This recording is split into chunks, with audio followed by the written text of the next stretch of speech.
My name's Benningfield. I'm 29 years old. I'm originally from Dallas, Texas. It'll be 5 years in May is when I was diagnosed. When I was first diagnosed, I was pretty much asymptomatic. Didn't really have a lot of symptoms other than I started coughing up blood.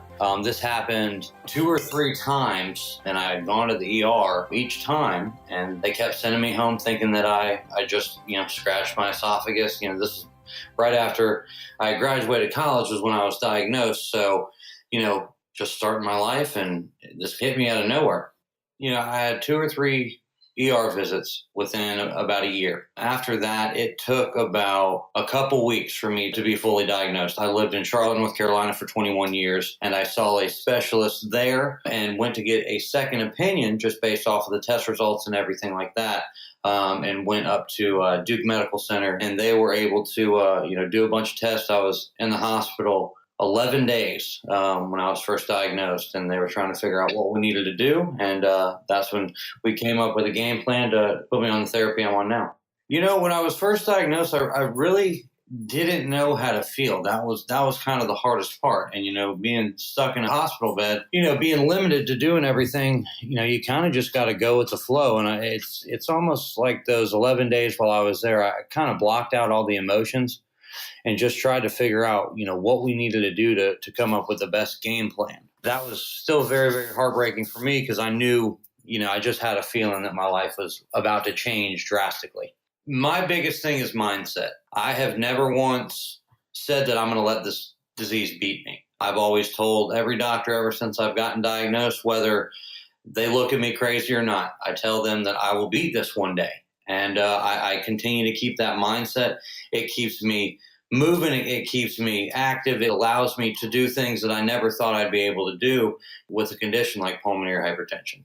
I first started getting involved in Facebook groups after my mom. She's my number one. She's my biggest supporter, and she runs the support group in Charlotte, North Carolina. She actually was the one who introduced me to a couple different groups on Facebook, and the PHight Club was one of them. I was actually able to connect with everybody at the last conference with Kevin, David Grady, who ran the PHight Club at that time, and just kind of got acclimated. And then it was my goal to get more involved, obviously, because, men with PH, it's a very small number, and we deal with a lot of different issues on a daily basis. So, my goal was to get involved, see how many members we could get, and, just try and promote PH awareness the best we can, from a man's standpoint. The best part about this group is, everything is from a man's point of view. We talk about a lot of different things, that upset us. But on the flip side of that, we deal with the same issues that a lot of people who have been diagnosed with PH also deal with. Anything from medical bills to getting insurance and stuff worked out, and how frustrating that can be. And, just the daily frustrations of being tired some days and just not wanting to get out of bed and not wanting to do things. And it's great to have a group where you can go and you can post and vent, and within a couple minutes you have 6 or 7 people who are interacting with you, to help you out or give you advice or keep you moving. And that's the best thing that Men's PHight Club has done for me, is given me an outlet to release some frustration sometimes. When I don't really have anybody else to talk to. I had this big pharmaceutical company. I'm on a couple of their medications, and to be completely honest, a couple of them, these medications have saved my life, have given me a great quality of life from having pulmonary hypertension. Actually, at last year's conference, I ended up going up and introducing myself to the president of the company, as well as his right-hand man, and just kind of gave them my story and let them know how thankful I was, that they've got a medication that's able to save my life. We kind of connected there, and they had heard about the Men's PHight Club, and I was able to share my story, had an incredible response to it, as well as my involvement in the Men's PHight Club.